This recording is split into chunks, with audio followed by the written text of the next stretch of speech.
स्वागत है आप सभी का ज्ञान गंगा में, जहां अष्टावक्र मंद मंद मुस्कुराते हैं, ओशो दिल खोल ठहाका लगाते हैं और हम बस साक्षी भाव से निहारते हैं। भाग 1, वैरी रूप काम और धर्म का जाल।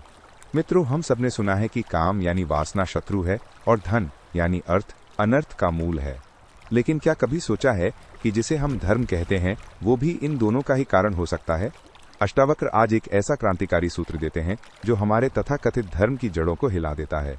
वे कहते हैं, वैरी रूप काम को और अनर्थ से भरे अर्थ को त्याग कर उन दोनों के कारण रूप धर्म को भी छोड़कर तू सबकी उपेक्षा कर।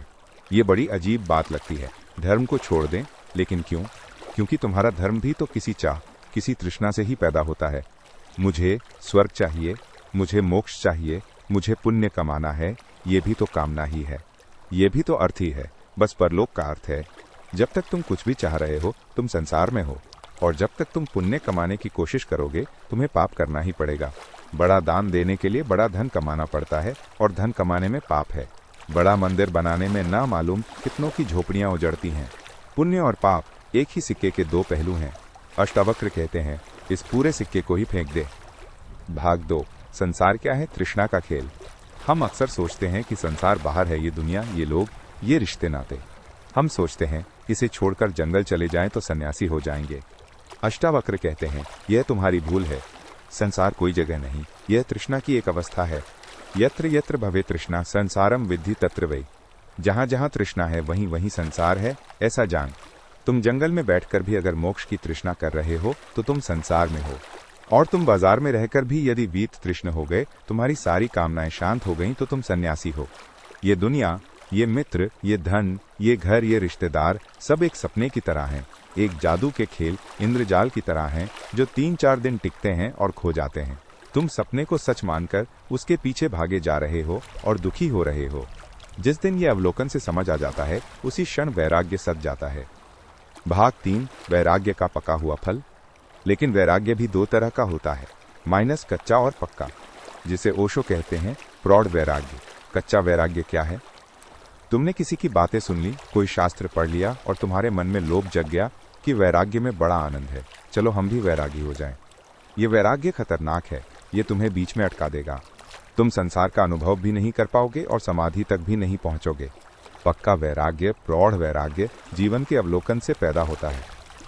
जब तुम अपनी ही आंखों से जीवन की असारता, दुखों के अंतहीन चक्र और कामनाओं की व्यर्थता को देख लेते हो, तब जो वैराग्य पैदा होता है वो तुम्हारे भीतर से आता है। वह पका हुआ फल है जो अपने आप वृक्ष से गिर जाता है।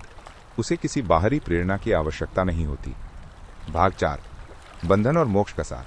तो फिर बंधन क्या है और मोक्ष क्या है? अष्टावक्र एक ही सूत्र में पूरा रहस्य खोल देते हैं। तृष्णा मात्रात्मको बंधस्तन्नाशो मोक्ष उच्यते। मात्र तृष्णा ही बंधन है और उसका नाश ही मोक्ष कहा जाता है। कोई और बंधन नहीं है, कोई तुम्हें बांध नहीं रहा। तुम्हारी अपनी ही चाहत, तुम्हारी अपनी ही कामना तुम्हें बांधे हुए है। और तुम सोचते हो, मैं मुक्त कैसे हूं?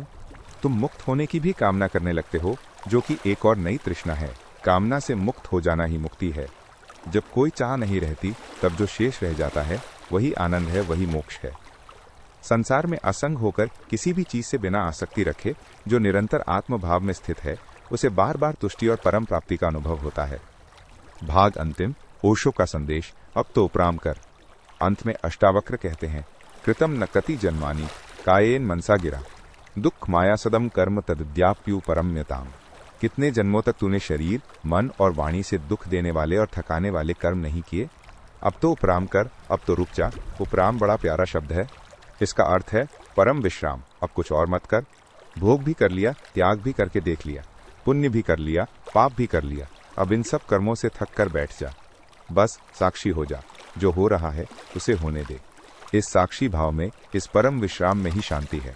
इस उपराम में ही मोक्ष है।